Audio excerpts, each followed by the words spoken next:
Well, the slip, slop, slap message has been encouraging Australians to stay protected from sun damage for 35 years. But recent research indicates that some sunscreens may be contributing to coral reef decline.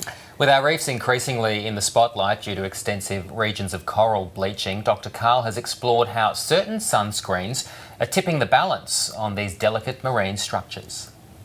No, I actually came across this last year, 2015, when we went to the Galapagos Islands, which are on the equator, and we were on a boat. We went sort of pop, pop, pop, one night at each different island. And on one day, the guide said, we're staying now at a coral reef which is small and fragile, and the currents tend to trap the water there so it doesn't get good washing through.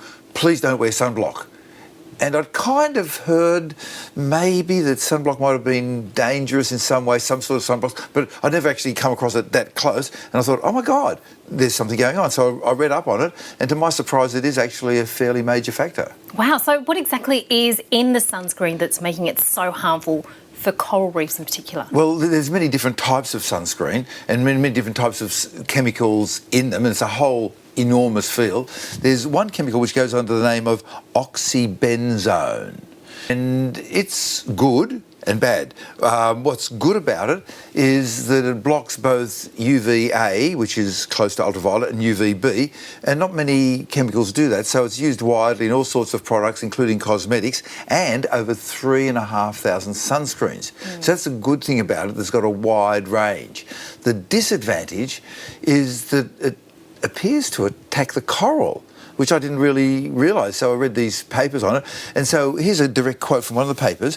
It damages the very DNA of the coral, and I quote, "It causes oxidative damage to the DNA, formation of cyclobutane pyrimidinic dimers," you don't want that, single-strand DNA breaks, you don't want the DNA to be breaking, cross-linking of DNA to proteins, so that instead of standing free, the DNA is linked to proteins and it can't do its job, and so on and so on and so on. And as a result, the coral is less likely to reproduce when there are high levels of the oxybenzone around, and when it does reproduce, it's less likely to be fertile, and the babies are less likely to be strong, and then that leads to a weakening of the coral further down the line.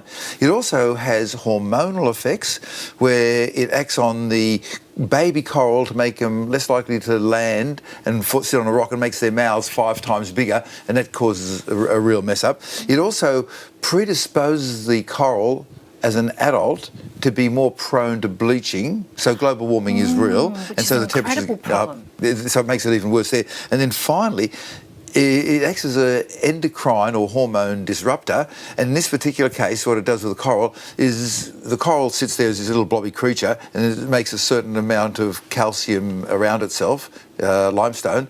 In this case, it makes so much that it covers itself up and suffocates itself. Wow, there are quite some serious implications there. But you need fairly high levels, and the levels that they were talking about was some 60 parts per trillion, which is like a little tiny drop of water in 6 Olympic swimming pools. And so you're thinking, well, OK, it's working at fairly dilute levels. What are we finding that humans are dumping in the environment? It turns out that we sort of dump about 10,000 tonnes of this chemical into the oceans every year, and the levels that they measured in the Hawaiian Islands and the American Virgin Islands were up to 20,000 times higher than a toxic level. 20,000 times higher, not twice as high or 10 times, but 20,000 times higher. That was an extreme one, but nevertheless it shows that we... Have you got any measurements in Australia? Because obviously we're a high sun-aware nation. Sure, and so you'd be expecting more of this chemical to be there.